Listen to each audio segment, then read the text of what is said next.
When 2 rows isn't enough, but a full size is too much, that's where families find the midsize 3-row SUV to be just right. And we've gathered 9 of them here so we can compare them side by side using the renowned Edmunds rating to pick a winner. Are you ready? I'm ready. Are you ready? They're ready. Let's go. We're Edmunds, and we test hundreds of cars each year on the road and at our private track, so you get the most trusted reviews. If you want to know which car, truck, or SUV is the best, then stick with us. This one is a little bit different than the others. If you're looking for a plug-in hybrid 3-row SUV out of this group, the Mazda CX-90 is going to be your only choice. But as you'll soon see, we think there are better SUV options just ahead. The CX-90 starts at around $40K, but this example, it's going to cost you closer to $60. But of course, what you're actually going to pay is going to depend on local dealers in your area. And that's why at Edmunds, we've got the tools to help you know what you should pay for any new car. Check out the links in the description. And for more info and full ratings and reviews on any of these SUVs, just scan the QR code. We'll start with the good. In any configuration, the CX-90, it has a high quality interior that can compete with the Acuras and Lexuses of the world. And it's also got great fuel economy, whether you're choosing gas or plug-in hybrid versions. And the plug-in hybrid is going to give you 27 miles of electric range up front before you even use a drop of gas. And that's great if you have a way to charge at home and you have a shorter commute, lucky you. Our test team also really likes the way the CX-90 drives. With either powertrain, it's got plenty of power and acceleration, and we also love the way that it steers. It makes it actually fun from behind the wheel. But there are also plenty of reasons to avoid the Mazda. Now, even if you really want a plug-in hybrid, this is one that we wouldn't recommend. We had a CX-90 PHEV as part of our 1-year road test fleet, and during that time, many people on staff complained about its jerky and uneven power delivery, especially at low speeds. This thing doesn't transition well between gas and electric power, and it can make it feel impossible to drive smoothly. Even if you get the 6-cylinder version, which is better to drive, this still isn't a great 3-row SUV. It's got the least cargo area among any of its competitors. It fit the least amount of carry-on suitcases behind its 3rd row of any of the SUVs we have here today. And that 3rd row itself, it's very cramped and uncomfortable. And even if you're only going to put little kids in the back and you don't need to carry a lot of stuff, the driver and the front passenger, they're going to have to deal with an infotainment system that many on our staff have found very frustrating, self included. Buy this one if you're really set on a plug-in hybrid or if driving dynamics are important to you, other than smooth acceleration, that is. But otherwise, we think that your dollars are probably better spent somewhere else. This is the reason to buy this vehicle. I mean, look, there are no huge deal breakers with the Pathfinder, but there is one legit reason that you'd want to purchase this car. But really, why suffer with something that's just kind of mid when everything else in the segment just really shines? First off, if you're going to tow with your 3-row SUV, but you don't want to deal with the extra cost and fuel economy of, say, a Tahoe or an Armada, the Pathfinder is a great choice. Plus, it can tow 1,000 pounds more than the other SUVs in the segment, and that can mean the difference between, say, an Airstream trailer and an ultralight trailer, or a ski boat as opposed to some jet skis. But beyond that, the Pathfinder is actually pretty affordable even in its highest trim. And with that, you get real leather, you get a digital gauge cluster, a head-up display, and rear window shades. Plus this vehicle, it's pretty quiet and comfortable while you're just toddling down the road, and it's very easy to see out of. And if you've got to put a car seat in the back, the Pathfinder's rear doors open super wide and the latch anchors are very, very easy to find. Plus, you can get into the rear seat without moving the car seat with just the touch of a button. Not that there isn't any room for improvement. Now, if you're the kind of driver that likes to use all those modern driver's aids on the highway, the Pathfinder could be a little frustrating. Our testers found that the adaptive cruise control will slow way down when you're like going into a turn or going up a hill. And the lane keeping assist, it's not so great either. Our testers had many instances where the car would actually overcorrect and then push them over the double yellow line. That is no bueno. Other SUVs in this segment do it much better. And related to the driving experience, this V6 has a lot of power, but sometimes the transmission is a little lazy to shift into that sweet spot of the power band. If you want to get it to downshift, you really need to put your foot into it. And the tech, well, I've got a big old screen, wireless Apple CarPlay and Android Auto, just like all the others here, but this interface just looks the most dated. And we wouldn't mind a few more USB ports in the back just so that the kids don't argue with each other. Oh, and the Pathfinder has some of the least amount of cargo space of any three-row SUV. It's down there with the CX-90. So if you're the kind of person that carries a lot of gear, or maybe you can't pass up an estate sale, that could be a problem. The Pathfinder makes the most sense if you would regularly benefit from that extra towing capacity, or if upfront cost is the most important thing. But if not, you should keep watching because we've got other options for you. You can't do that in any other three-row that's not a minivan. Now, if you're really into Hondas, the Pilot, it's a pretty decent SUV. What are those strengths? First off, interior storage. There are seemingly nooks and crannies everywhere on this interior to store small items, including a nice shelf in front of the passenger and a decent bin right here. And if you're one of those people who actually stuck to their New Year's resolution to drink more water, these cup holders, they're big enough to fit your big water bottle. One of the few SUVs here that we can say that about. Credit where credit is due. We like the technology here in the Pilot as well. This infotainment system with Google integration comes standard, unlike in other Hondas where it gets locked into the top trim level like on the Civic. And we also like that they didn't go too far and move all the climate controls into the screen. You get real buttons and knobs for all that stuff. Really nice. Third row access is really important in SUVs, and Honda does a great job of this. Instead of some lever up here that's heavy and hard to use, all you have to do is push this little button and the seat tilts and slides forward. It's so easy that even a kid can do it. Plus, it's not a cheap car, but you can get a fully loaded Pilot for around $55,000, whereas the other ones, they top out closer to $60,000. Now, these other SUVs, they do offer you some features that the Honda doesn't, but it's still nice to be able to get the highest trim for less. But we don't love the Pilot as a package. Honda has always done a good job with touch points. So the rest of the interior, there's a lot of hard plastic, and compared to the rest of the vehicles that we have here for a top trim level, this feels a bit drab and basic. Efficiency is also an issue. The best you're going to get out of the Pilot is 22 mpg combined, and that's not because it's more powerful or because it can tow more than any of the other SUVs here. Now, the best midsize three-rows, they're going to offer you a hybrid powertrain of some kind, and that electrification advantage is just going to mean that you're going to save dollars with those at the pump. Plus, this third row, it's pretty tight for adult passengers, as you can see, and the seat backs, they don't recline, and this armrest is hard plastic, and that makes it even more uncomfortable. And on top of that, we couldn't fit our big rear-facing child seat back here, and this and the CX-90 were the only two SUVs that couldn't fit our 3-kid mega stroller in the cargo area. The Pilot makes sense if you really like the feel of a Honda, or if third row access is super important to you, or if all you own are gigantic water bottles. But we know all of these SUVs really well, and the truth of the matter is there are 6 of them we'd recommend over the Pilot. Damn, look at all this cargo space! If you're looking for a cushy, comfortable highway cruiser with a ton of cargo space, it is tough to do better than the GMC Acadia.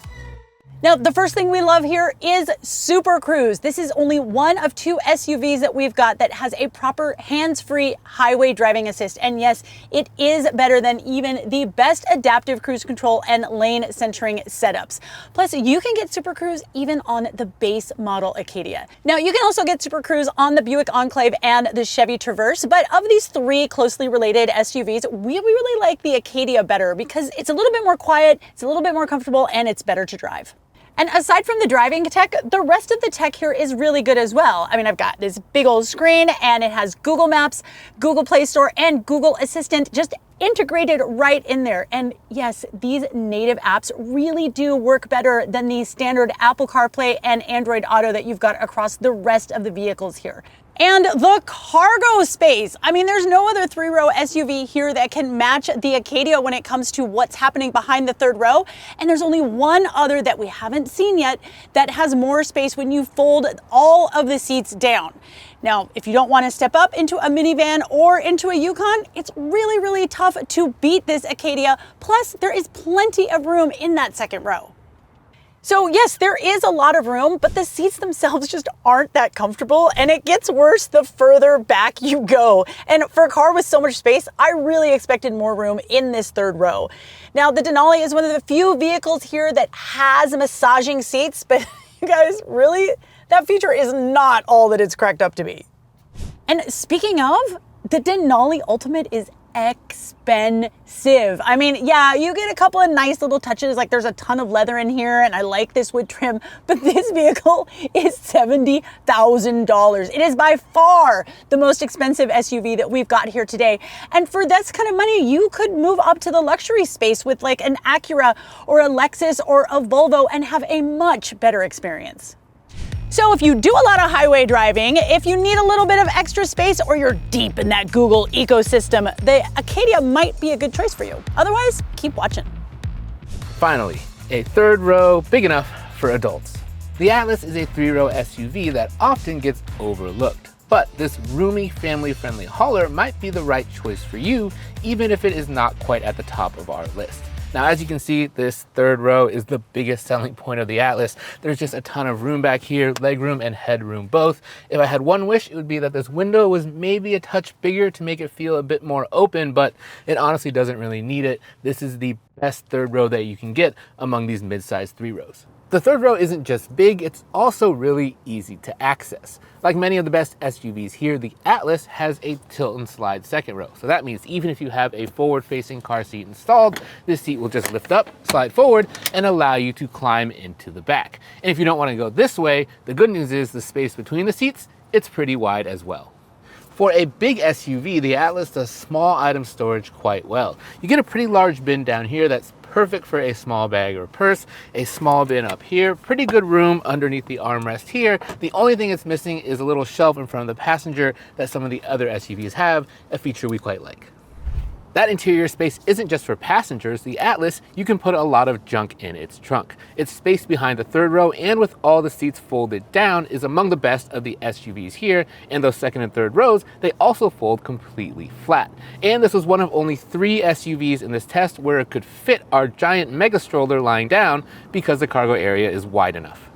There is a reason though that the Atlas isn't at the top, and it starts with this vehicle's control scheme. Now in most cases, we're going to prefer physical buttons and controls like the ones you find in the Honda, but here in the Atlas, it is the worst offender when it comes to having touch controls control important things, like the temperature, like the volume, and even to get to the climate, you have to press this button down here and bring it up on the screen. And the worst thing is these buttons here, they don't light up at night. So if you want to change the temperature or even change the volume after dark, good luck.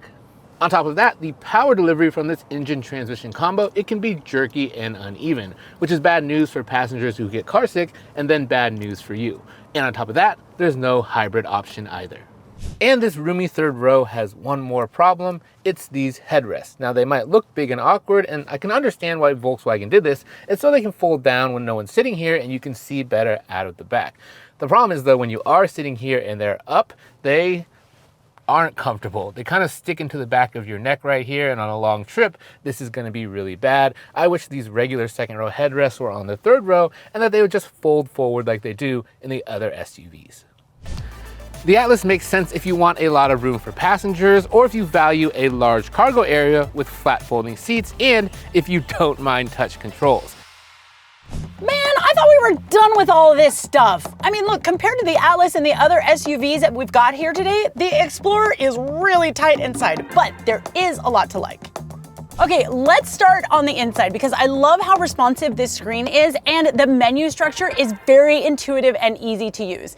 You've got the expected wireless Apple CarPlay and Android Auto, but you also have Google integration. I mean, for real, this is some of the simplest and most intuitive tech to use. Plus, you've got plenty of USB ports, you've got outlets, and you can open the car with your phone. I mean, come on.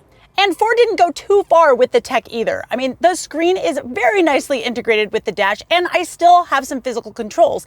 But what we really love is this easy access to the camera. It's very helpful when you're parking or if you're navigating narrow streets. And another great thing about the Explorer is how it drives, because you can get a twin turbo V6 that has the most pep in its step out of the entire segment.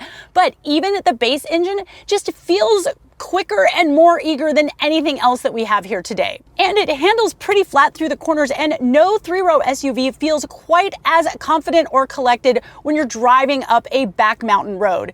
Now, there's no option for a hybrid, unfortunately, but we really like these two engines. But what if I were sitting in the back?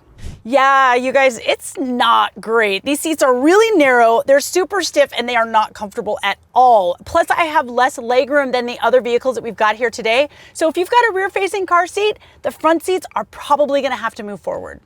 And the third row is even worse. I mean, look, I know you're probably just gonna keep kids back here, but at some point, a full-sized adult is going to have to sit back here, and they're just not going to be as comfortable in the Explorer as they would be in some of the other SUVs we've got here. And speaking of, cargo space. I mean, look, it's not awful back here, but the other SUVs that we've got, well, they're just a little bit bigger. So the Explorer is the one to get if you like to drive and if you really value technology and maybe don't care so much about passenger comfort. But we still have 3 other SUVs that we'd recommend more. Forget that Highlander, this is the one that you want. A lot of three-row SUV buyers, stuff like styling, character, and excitement isn't as important to them as very intense, practical, everyday considerations. And for you, we present the Toyota Grand Highlander. First off, there's so much space in here, as you can see, and not just for passengers, but for cargo as well. If you fold down all the seats, you're going to get as much cargo room as you're getting out of anything that's not a minivan or a full-size SUV. This thing ties the GMC and even beats the Atlas. Sitting back here in the third row, this is where you're going to find the difference between this vehicle and the standard Highlander. The Highlander, it's simply too small in the third row to be a useful family vehicle, so Toyota went out, made the Grand Highlander, and way better. And there isn't just space for the big stuff. Toyota really nailed it when it comes to small item storage. It feels like there are little cubbies and cup holders all over in this cabin, and it's also got a really big and deep center bin. Now, device integration, another big plus here in the Toyota. Charge ports spread out everywhere, and if you need to charge a larger item like a laptop or a game console, you get a household outlet. Another thing we like about the Grand Highlander is that it gives you a lot of choice when it comes to what's under the hood.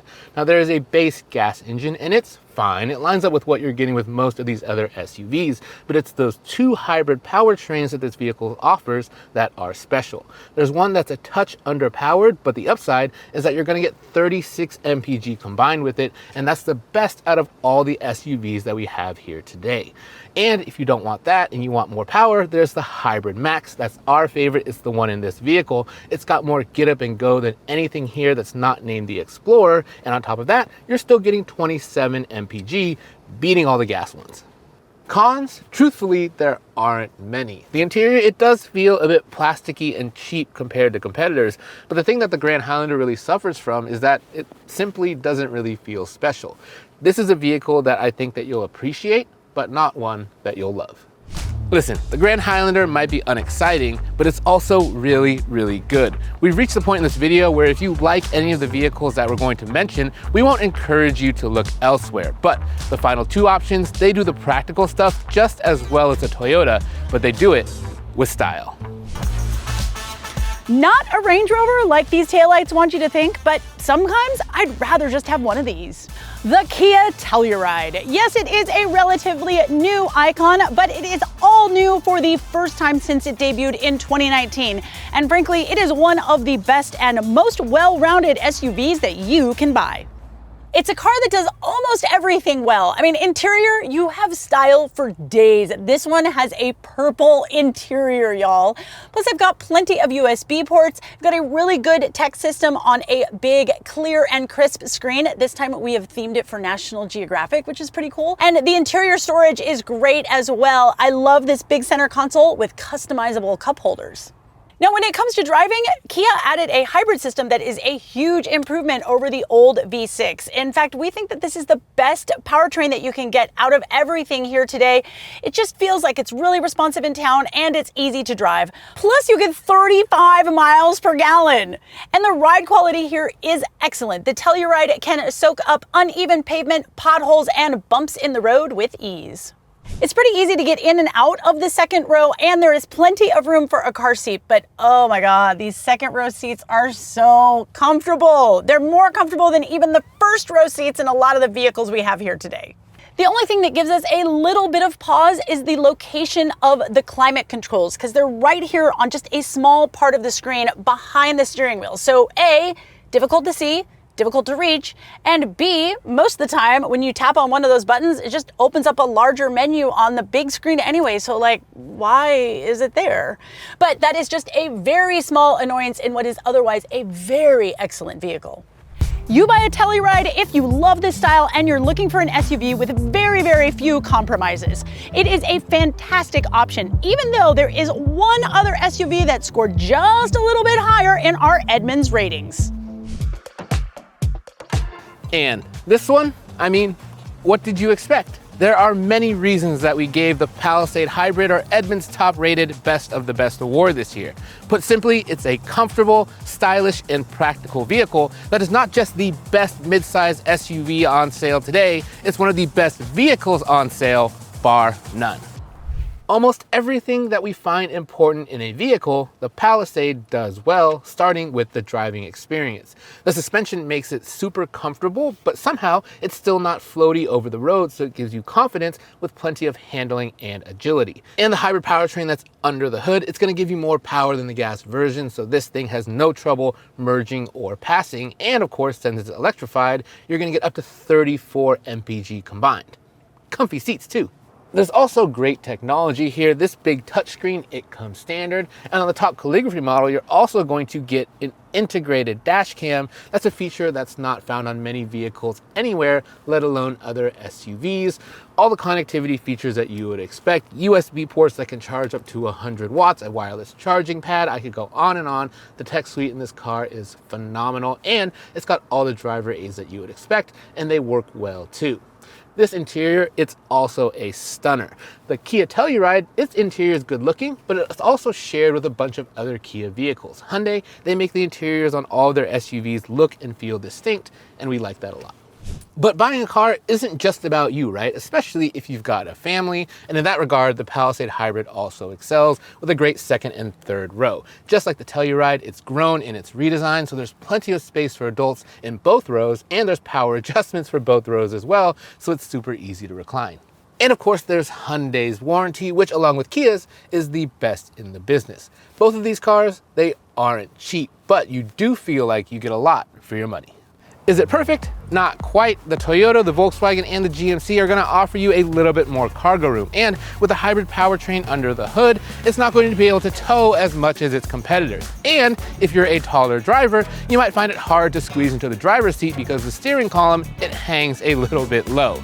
But those complaints are minor, because the better a vehicle is, the harder it is to find things wrong with it. You buy a Hyundai Palisade Hybrid because simply you want the best mid-size three-row SUV that money can buy.